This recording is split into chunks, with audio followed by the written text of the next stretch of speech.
Hey guys, welcome back to part 2 of our climbing series. Today we're going to be thinking about the transition from going below the wall to up on top.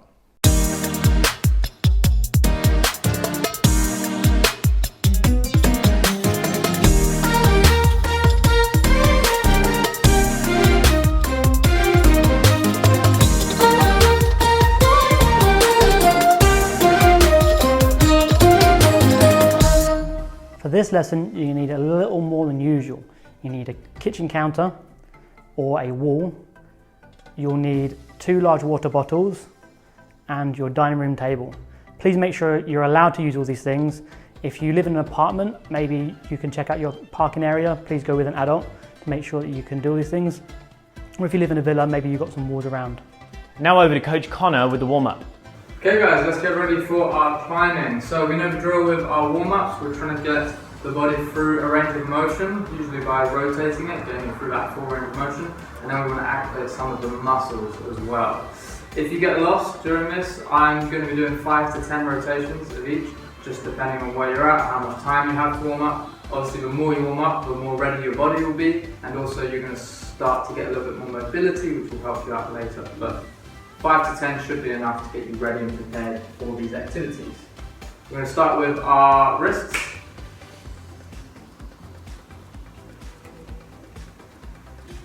And then isolation, getting them around on their own. And then a little bit wider, we want to get a nice wide shoulder stance here. We want to try and lift one hand so it's facing up, one down, and then switch. I'm trying to look over my shoulder as I do this, so it starts to warm up the neck as well. From here we can plant our feet nice and square. So these are planted down to the ground, they're not going to move, and we can start to rotate around to get our hips warmed up slightly. Nice, and then big shoulder rotation, so on a nice big stretch here. All the way to the top, around the back, and then they start to get a little bit smaller, a little bit smaller, a little bit smaller, until they're nice small circles. Trying to pull the arms away from the body as much as possible. That was backwards, and now if you did forwards, switch, whichever way around you did first. So we're going to be going forwards, small circles to begin with, and you get a little bit bigger, a little bit bigger. As you get bigger, you're going to be making them a little bit slower as well. We're not looking to speed up at the top. You want to get as much of a range of motion as you can. Okay, so that's the shoulders and some of the core done. We're going to warm up a little bit of the knees and a little bit of the ankles as well, because in climbing we're going to be using those a lot. For the knee, first of all, I just want you to raise it up, get to the side, extend, and down. You can get like this. This works 2 things. Our hip is getting a nice little warm up, because we're getting that rotation there. And then also we're engaging the muscles in our leg. And lastly, this ankle's having to do a lot of stabilisation work, so we're warming up the ankle as well. Brilliant, and then you can bring that forward as well. Again, 5 to 10 rotations. And that's my 5. Up to the side, engaged, engaged.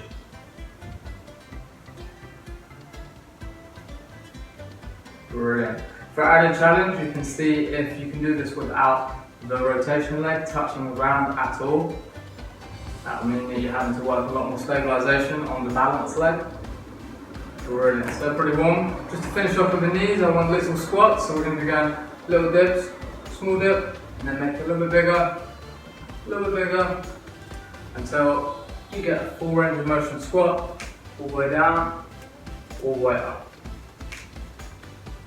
Brilliant, and finishing, a couple of ankle rotations. Make sure you go both ways. Nice.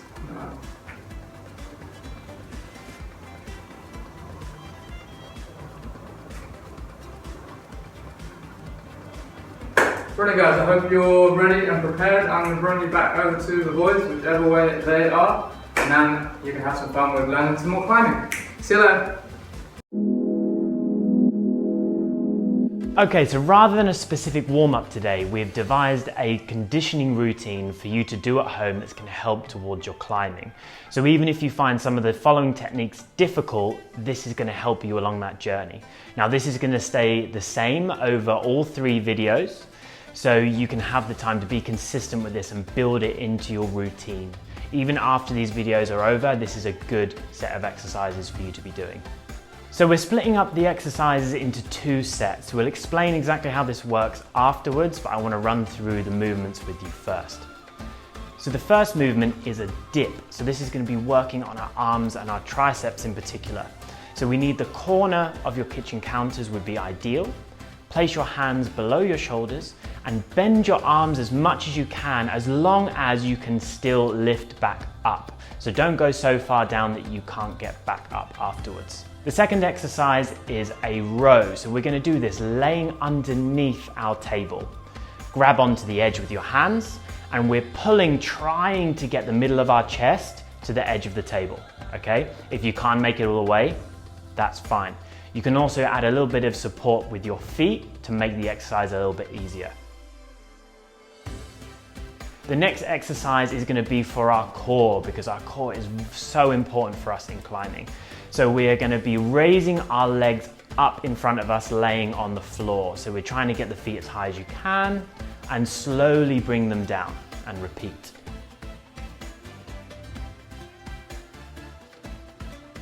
The last exercise of this set is going to be a max hang. So if you have something at home you can hang from, this could be your kitchen counter, if you're lucky enough to have a pull-up bar, or even if you have a very sturdy trim around your door, could be very good. And we're just going to hold on for as long as we can, working on that grip strength. For our second set of exercises, we're going to need a water bottle. Now don't go trying to get great big water bottle. For these exercises, even 2-litre water bottle could be too heavy. So try and pick one that best suits your strength. So the exercises we're going to need those for are front and side raises. So we hold the bottles with straight arms and we lift them straight out in front, back down, and then out to the side. This is a surprisingly difficult one, and it's all about stabilizing those shoulders. The next exercise we need the water bottle for is a bent over fly. Now it's called a fly because it looks like you're flapping your wings. So you bend your front half of your body over as close to 90 degrees as you can, hanging the water bottles down. We then try and pull the water bottles out to the side, really tensing your back and pulling your shoulder blades together. The final exercise we're going to do is a back raise. So we're working on our core muscles again, but this time on our back. So we're lying on our front and we're lifting our chest up off the floor. Now you can make this a little bit harder by lifting your arms up above your head, and you may also find that you need someone or something to pin your feet to the floor so you can really isolate the back muscles. So now we know our exercises, how do we put this all together? Now you need to scale this for you. Some people are going to be stronger and find this easier, and some people are going to find this more difficult. Now there are 2 ways we can do this. The first is the number of repetitions that we do. So for example, it's how many dips you do before you move on to the next exercise. Now, only you will know this, but try and aim for somewhere around 4 to 8 for most exercises. Now, the other way we can alter it is with the number of sets. Now, this is taking the groups of exercises that I've explained and repeating them after you've finished them all. I would suggest trying to do at least 3 to really get the benefit from this, but you can add more or less depending on how strong you're feeling. The first technique we're going to go through in this video is going to be the knee drive. This is arguably one of the more important parts of the climb up. So to begin with, we're going to be in cat hang position on the wall with 1 foot lower and 1 foot staying where it is. We need to be nice and engaged for this so we're ready to pull. And then we're going to drive 1 leg up. The reason why we drive this leg up is because it's quite weighty and it's going to help lift our body weight up, making our arms do less. So what we need to do here is practice it as much as we can, because the timing is the key to this. If we get the timing wrong, it puts us all off and it doesn't really do much.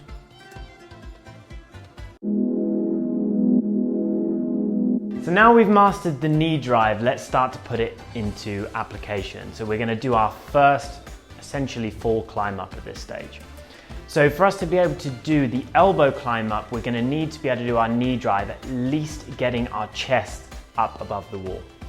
Okay, so once you've got to that point, you're going to shift your weight forward, so leaning your chest forward to get at least one elbow up on the wall.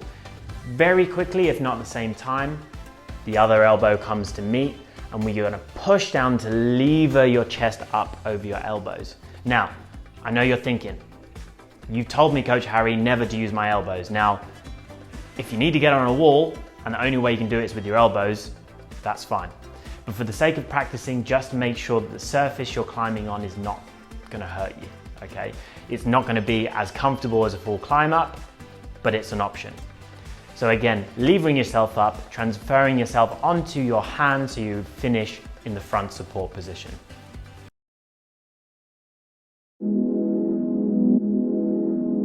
All right, so now we're going to move on to the full climb up. This full climb up is going to be much quicker and safer in the long run.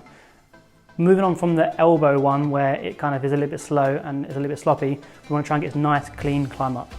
So we start by doing this nice knee drive, putting really hard, and then as this wall starts to go below our chest, we use our hands to pull the wall in. At this point, all our weight should be above the wall, and then all we've got to do is just dip to push up, and the full climb up is done. What we have to focus on is getting this nice knee drive and as hard of a pull as we can to get this corner part really, really easy. That is usually the hardest part to get your chest over. So the more you work on this pulling, the easier that will be. So now onto common faults of our climbs. Now the most common one that's going to make this most difficult is not getting the timing right of the knee drive and the pull and everything else. So this just comes from a lot of practice until you start to find it and it becomes quite natural to you. The next is to rely a little bit too much on the arms.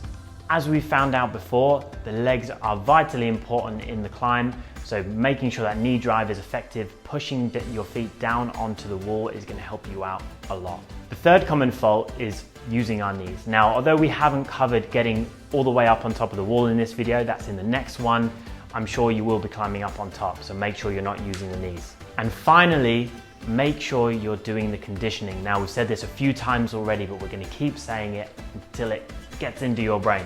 The conditioning is so important for being able to unlock these physical moves, so make sure you're doing it consistently at least once a week. Challenge section. Your first challenge is going to be 5 reps of your level climb up, and you can just walk into this each time, you don't have to stay on the wall.